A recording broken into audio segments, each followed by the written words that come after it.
안녕하세요. 세상을 이롭게 하는 일에 관심 많은 승무원쌤 김용숙입니다. 한동훈 위원장이 당대표로 되느냐 안 되느냐 지금 투표가 진행이 되고 있습니다.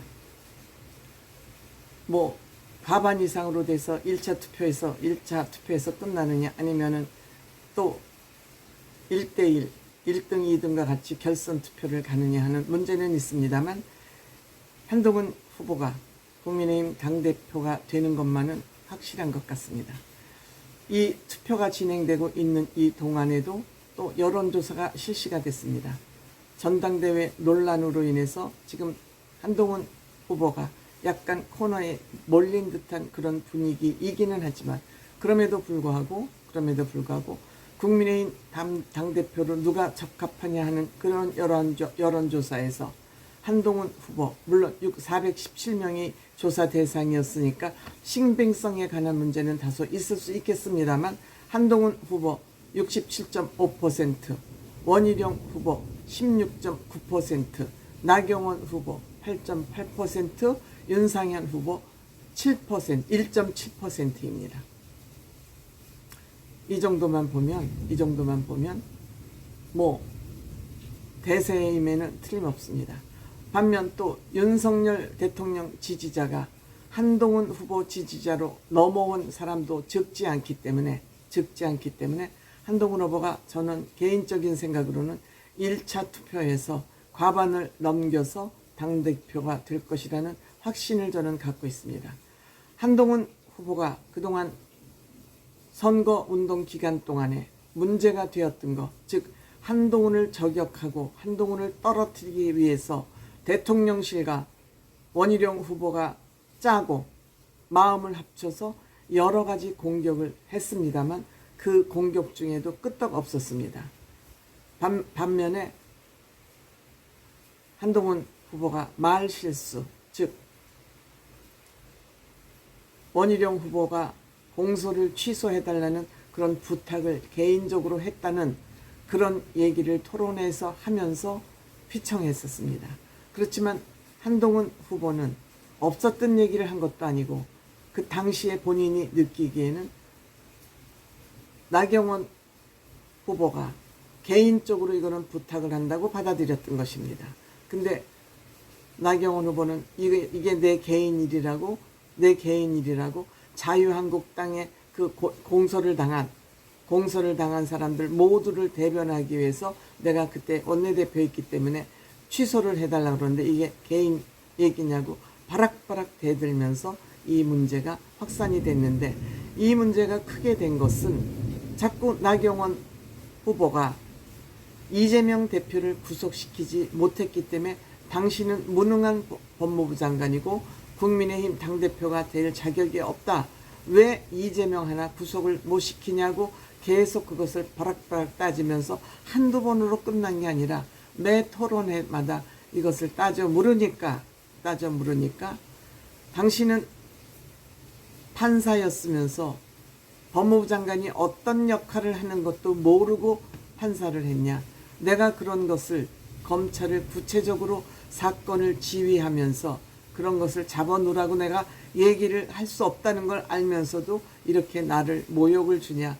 참다 하면서 내가 당신이 나한테 공소를 취소해달라는 그런 부탁도 들어주지 않지 않았냐. 같은 여당 입장에 있으면서도. 그래서 이제 그런 문제를 밝히면서 어떻게 이럴 수가 있어? 라고 우리는 편을 중요하게 생각하잖아요. 저는 편을 중요하게 생각하지 않습니다. 왜냐? 옳고 그름이 중요하지 어떻게 내 편이 하는 일은 다 옳고 남이 편이 하는 건 다 틀립니까? 나는 그런 건 있을 수 없다고 생각해요. 그러면 내 편이 정권을 잡으면 내 편끼리 다 해먹어야 된다는 얘기 아닙니까? 어떻게 그렇게 해서 국가가 하나로 통일된 한국으로 화합이 될 수 있습니까? 우리 대한민국의 정서에 그런 것이 참 많이 작동을 합니다. 물론 대한민국뿐만이 아니지만 적어도 건강한 의식을 가지고 있는 사람이면 내 편이건 네 편이건 내 편이 잘한 건 잘한 거고 못한 건 못한 거고 상대편도 잘한 건 잘한 거고 못한 건 못한 거지 어떻게 내 편이면 무조건 감싸야 되고 내 편을 비판하면 내부 총질이 되고 이렇게 됩니까? 옳지 않습니다. 그런 의미에서 저는 한동훈 후보가 훌륭한 정치 지도자라고 저는 생각을 합니다.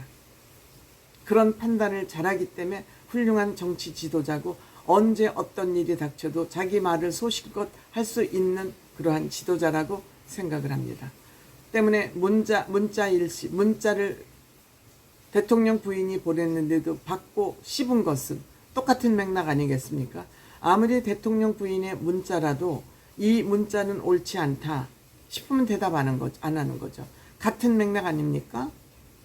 대통령 부인이라고 내가 20년 넘게 같이 형수님 부르면서 형처럼 살갑게 지냈더라도 공적인 일에서는 공사구분을 하는 게 왜 나쁩니까? 아니, 나경원 후보도 본인이 지금 4선 국회의원이면은 어떤 것이 옳고 그르고 어떤 거를 해서는 되고 안 되는지 정도는 구분할 줄 알아야지 정치 지도자 아닙니까? 그리고 깜짝 놀라가지고 본인이 뭔가 나쁜 일을 하다 들킨 것 같으니까 소리를 고래고래 지르면서 토론회에서 똑바로 말해서 똑바로 말하고 있는데 뭘 더 똑바로 말합니까? 옳지 않습니다. 옳지 않습니다. 특검법도 마찬가지입니다. 특검법을 무조건 이렇게 회피하고 거부권 행사할 일은 아니다.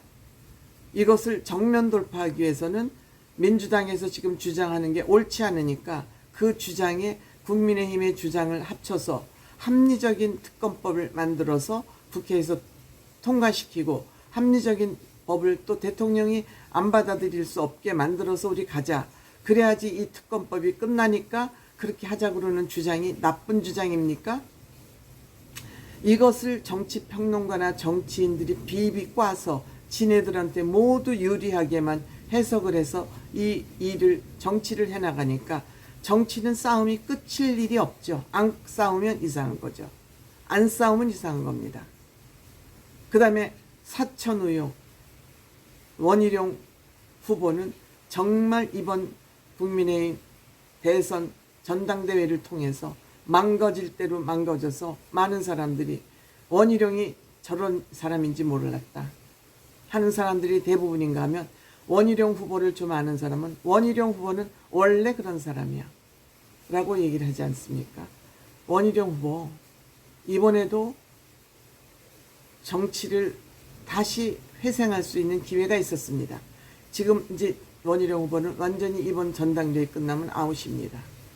마지막 토론회에서 그동안 전당대회를 위해서 싸움에 이기기 위해서 내가 이런저런 얘기를 한동훈 후보를 향해서 했지만 그것은 어차피 전쟁이었기 때문에 어쩔 수 없는 일이었다. 내가 좀 지나친 면이 없지 않았다.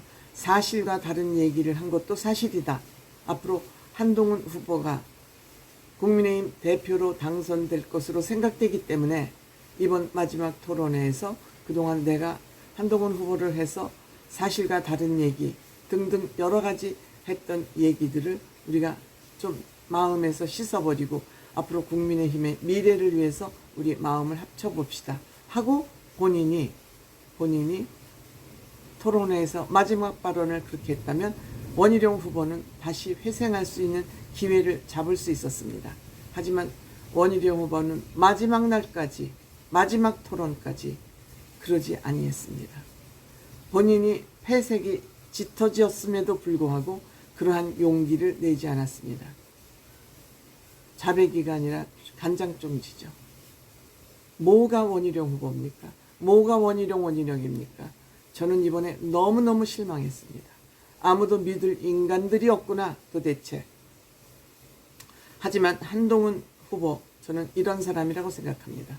만약 국민의힘 대표가 되면 한동훈 후보는 본인을 위해서 나를 위해서 무언가를 해야 되겠다는 생각은 한 적이 없다 그랬습니다. 대한민국을 위해서 무슨 일을 할 것인가만 생각했다 그랬습니다. 본인이 자리를 위해서 그 자리에 앉고자 노력하는 게 아니라 자리가 필요한 것은 일을 하기 위한 자리다. 그렇기 때문에 국민에게 이로운 일을 하기 위해서 내가 어떠한 태도를 가지고 어떠한 생각을 할 것이냐를 늘 고민하는 사람이기 때문에 공적으로 대한민국에 필요한 사람이 되고자 하는 사람이기 때문에 아마 대통령실하고도 잘 본인의 개인 욕심이 없는 사람이기 때문에 잘 풀어나가지 않을까 저는 그렇게 생각합니다. 염려할 거 없다고 생각됩니다.